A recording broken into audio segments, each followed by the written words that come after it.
All right, I just wanted to do a quick video because this fig is actually freaking me out. It is what I thought was a Smyrna fig, and here it is. It looks like it's ripened 2 figs, which I can't understand because it was dropping like crazy for the past 2, maybe 3 years. And I was pretty sure it was a Smyrna fig. So I had given a bunch to my friends because when I tasted this fig at my cousin's place down in California, in Los Angeles, this fig was phenomenal. And I didn't know whether it was a Smyrna or not. So I went ahead and brought some cuttings, or got some cuttings of this variety, and sure enough, it was dropping figs. So a lot of my friends, and even me, some other cuttings, I had just taken them and that one won't come off, and I had just grafted on top of them other varieties. But we have one now, which I can't wait to taste. And we also have a I know this is not a rare variety by any means, but I don't think I've seen anybody doing a video on this in Zone 5. So Peter's Honey, said to be a delicious fig. The beauty of this is this tree was actually started as a cutting in, I believe, the fall last year. So it's not even a year old, this cutting, and I'm getting a fig off of it. And there's a bunch of other figs. It didn't start putting out figs till later in the season because it was so young. But now we have all these figs, and I'm afraid it's going to get really cold really soon, and they're not going to ripen. You could see some of the leaves here on the trees are saying goodbye. The strawberry verde. Let's go ahead and pick that as well. Oh yeah, this is another delicious fig.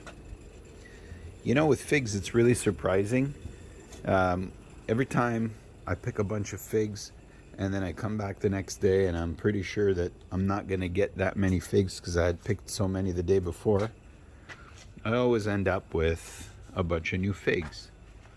So, oh man, look at these I-258s. I think the cold is getting to them because they're starting to hang, and they are nowhere near being ripe, but they're hanging. So that's unfortunate. Oh well.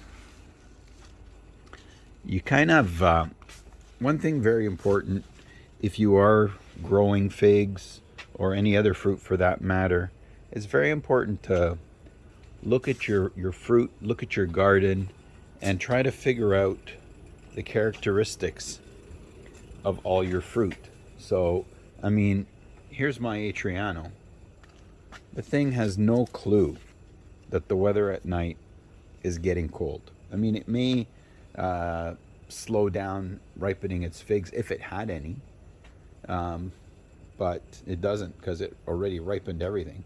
And part of that was because when the weather at night would dip, a lot of these other varieties would slow down their ripening process. But this guy doesn't give a damn. Seems like it was made for this kind of weather. Okay, so these are the things that you want to look for in characteristics if you are planning a collection and you want to get your own figs. These things are splitting from the humidity, but are not ripening because they're not made for this weather.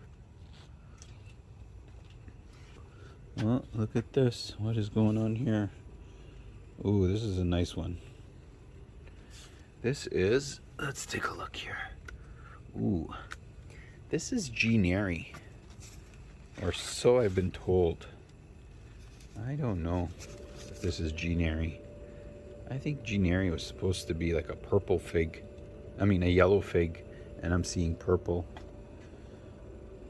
So we'll see. All right, so let's get these guys weighed up and see what we come up with.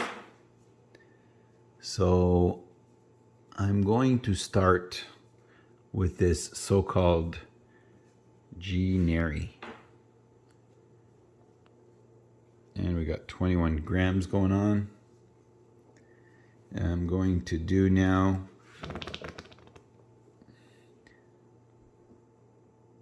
this Lebanese fig that I got from my cousin Tony in California.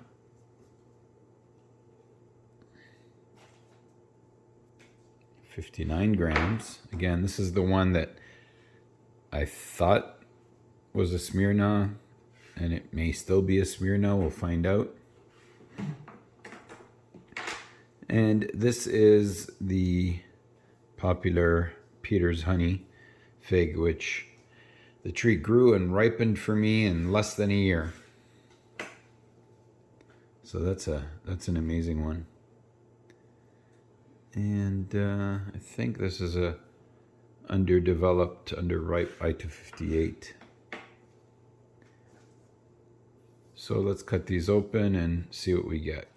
Let's start off with this so-called Smyrna fig. Okay.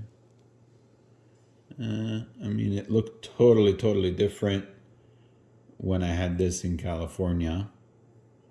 There was definitely more pulp in there. It looks like it's all, I don't know what you call this part, this thick white part between the center and the skin.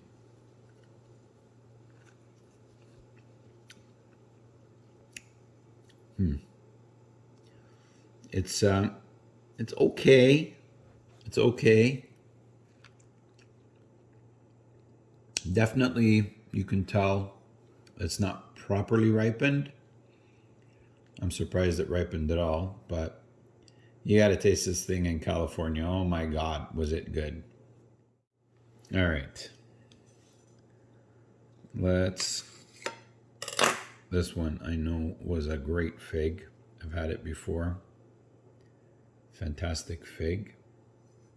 But definitely.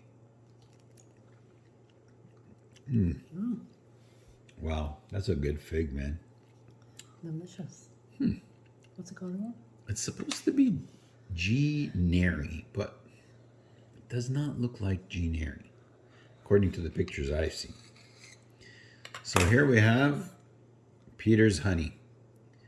Okay, this, if I remember reading about it, somebody named Peter went to Italy, tasted this fig, fell in love, and brought it to the States.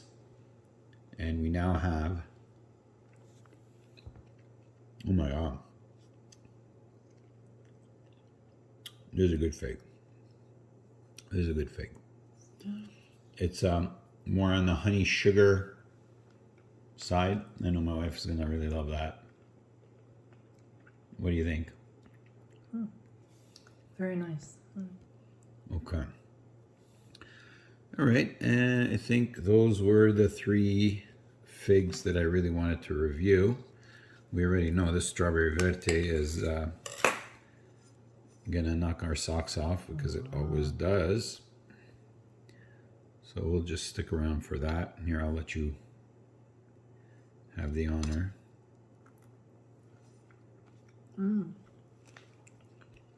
Doesn't disappoint, huh? Wow. Wow, it's really good. All right.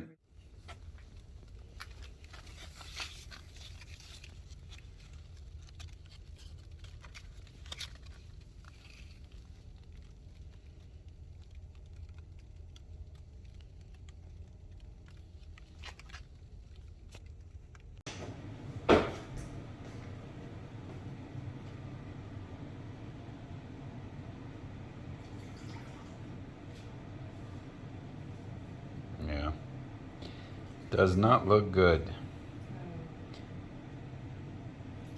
She needs the Fig Wasp.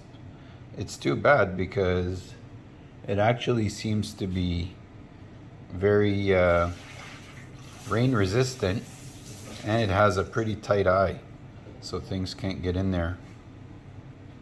Oh well.